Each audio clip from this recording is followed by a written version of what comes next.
He locked the window, and we all ran out of my room. Then our house security alarm started going off like crazy. My mom, who was sleeping in her bedroom, came out, turned it off, and asked what was going on. We explained what just happened and looked at the cameras, which were set up outside of our house. There was a guy. Yes! Yes! You need cameras. Exactly. When you're sleeping in your house and you hear another thumping knock on your door on your window or whatever, and you don't got any cameras, that's lights out for you. But if you guys had cameras and you didn't know, you're fine as heck. You can report it to the police. Do something.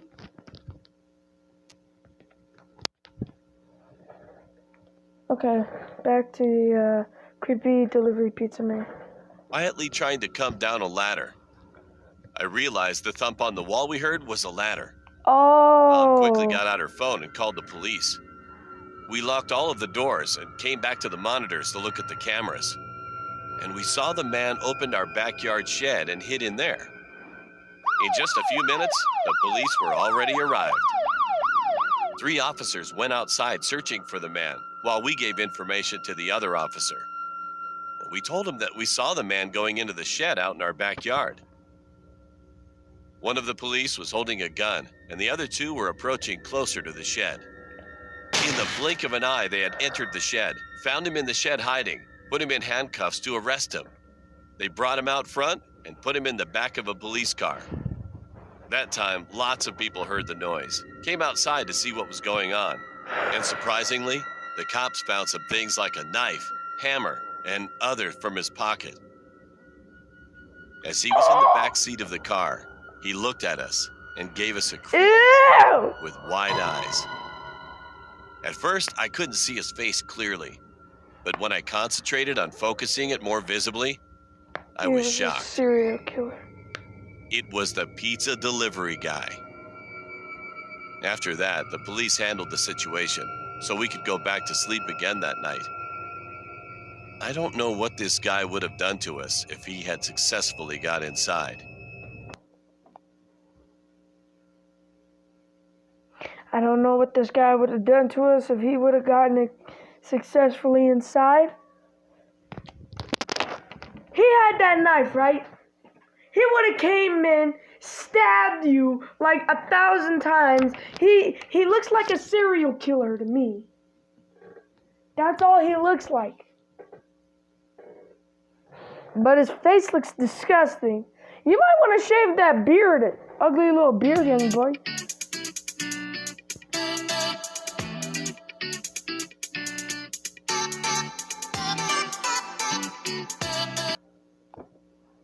Ramen looks so good. Okay, so this next one is called True or Time Last Story Animated. It happened when I was around 11 years old. One day, I was at my friend Kenzie's house. My other friend Emma joined us too. It was a lazy weekend, so we decided to kill some time by baking cookies and doing other things. We all gathered in Kenzie's room and did our geometry homework, which was the main reason we were all there. But soon after, we got bored doing it since we were young teenage girls. So we jumped on the bed, watched YouTube and Netflix, and told each other scary stories. The one I'll never forget is Kenzie's story. She told me a story that kept me paranoid for the rest of my stay at the house. She told us the owner of the house was found murdered in this house, and she sometimes feels like someone lives in her closet. A few hours later, Kenzie's parents said that they were going to a party and wouldn't be back until 6 in the morning. Kenzie didn't want to spend the night with her grandma and little sister, so she suggested that we should have a sleepover. It sounded like a great idea, so we just called each of our parents, and it took a lot of convincing to have the sleepover. When we got permission, we all changed into Kenzie's pajamas, got in bed, and watched something scary. It was almost 8 p.m. Kenzie's room was so messy, it almost looked like a pig's pen. So we decided that we would record a time-lapse of us cleaning. We were in the middle of cleaning the room when the doorbell suddenly rang. It was our pizza delivery. Oh. We all forgot No. to turn the camera off and Oh left no. to eat. No. We just sat in the living room, ate, and talked for a while. After we finished eating the pizza, we went back to her room. I realized that we left the camera on. But as I reached to grab my phone, I felt something. I was anxious, even though her room was very silent. So I told my friends to come closer. We all stood there and watched the video. As soon as we left, the window opened slowly. There was a man who came inside, and then he ran into the bathroom. We all froze, knowing that someone was in the bathroom, which was connected to this room, but tried not to make any noise. Then Kenzie told us that we should all leave this room, so we did just that. We went to her grandma's room with her little sister. We immediately locked the door, called the police, and Kenzie's parents. Thankfully, the police arrived in less than 5 minutes. When they arrived at the house, they went to Kenzie's room and found the man. Near the sink was a gun and a pocket knife, and they arrested him. It turns out that he was put in jail last week for raping young girls and then murdering them. But he escaped prison and tried to find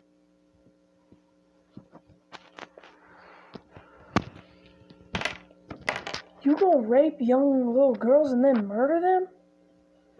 And then if I ever had kids and you found me, don't worry, pal, I'm gonna give you a taste of your own ibuprofen. A taste of your A taste of your dinner.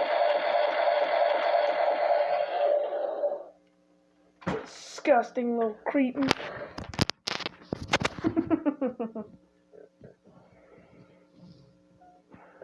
Besides, that's my little... Y'all know who is nasty. I'm about to cook this man. Man, dude with a freaking hair looking like Johnny Iver. Eyes freaking looking like the pizza delivery man. And the grin looking like you from the Grinch. Man, you look like something disgusting. You have some disgusting stuff on. Take something off! Thank you. Gosh dang. another victim. I couldn't help but imagine what would have happened if I didn't look at the footage on my camera. To this day, I hate You would have been raped and murdered. going to sleepovers. Now I'm 16, and I heard that the man escaped again after killing the security guards. I hope he's not looking for me or my friend. First of all, I know everything about cops. I know everything about their jails, what they do, how much security they have, and plus, how did he even kill him? First of all, put him in a restraint chair. Thank you. Gosh, dang.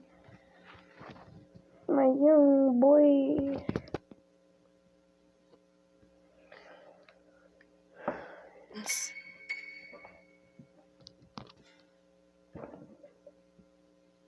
Okay, we're gonna do one last one and then I'm gonna have to close out this video. True horror story. This happened around the year 2011 when I was 13. One day my friend was planning on throwing a party at his place, so my older cousin drove me there.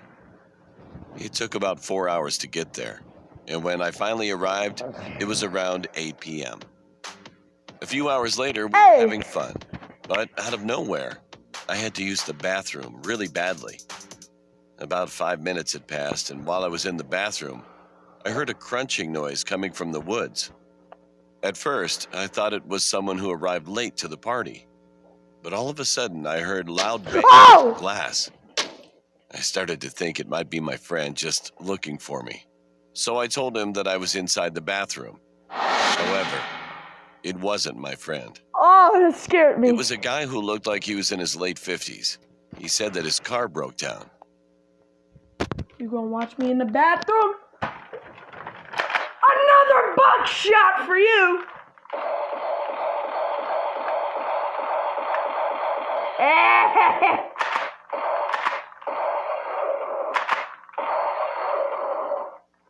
Woo! Woo! That'll knock both of the batteries out. Both of the freaking batteries are out. But anyways, another buckshot for you. Okay, let's get back. You know what? I'm keeping this gun right here. Let's go ahead and He then asked me to help him, but I was already paranoid about strangers. So I simply told him that I couldn't help him. He nodded his head and walked away. When I was done using the bathroom, I went back to the room where my friend was. I told him what I saw and what the man said to me. My friend looked like he just saw a ghost. Then he finally said that for almost 2 months, this man was stalking his entire family, and also saw him from the bathroom window tons of times. They asked the police to check their area several times, but they couldn't help his family. When he said that, I thought he was overreacting until I heard the same banging noise coming from the door. It was more violent now. Everybody paused what they were doing and looked at the door in shock. One guest broke the silence and said it was probably only the pizza get your gun now. If you have a gun, get it. delivery man. But my friend told me not to answer the door at all costs. I looked through the peephole, and there he was. The same guy I saw through the bathroom's window. A psychotic-looking face, and was licking.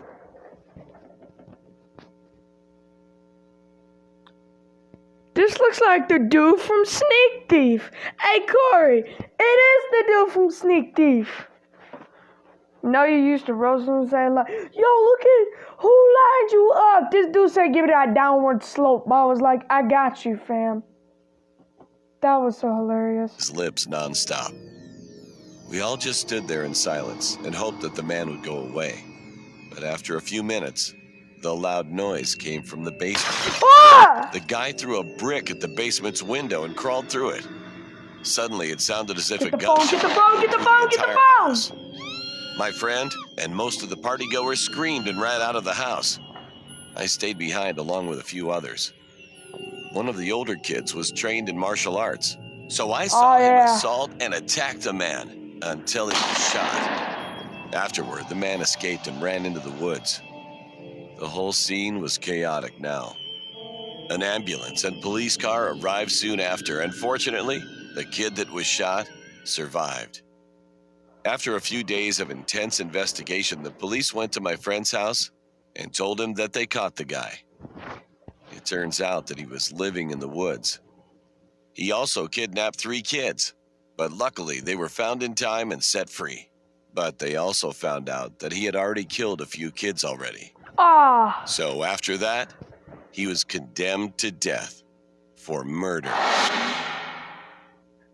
Okay. Masked gunman barges into a restaurant, displays his gun, and screams for the cashier to give him all the cash. The bad guy apparently thought the place was deserted. But look, way in the back there, a husband and wife are trying to enjoy their date night out. Guess what? They're both cops. Detective Chase McCowan and his wife Nicole are newlyweds. They got married 6 months ago. They just wanted a quiet night out at one of their favorite restaurants. I could see the man's hands and I could see the firearm in his hand. It wasn't until I saw the cashier's hands go up like this, and I looked at him, I was like, is he doing what I think he's doing? When they realized what was happening at the restaurant in Louisville, Kentucky, they leapt out of the booth with guns drawn. Then they charge at the armed robber, who makes a run for it. Oh my gosh. Shoot his lip. Alright, that'll wrap it up for today.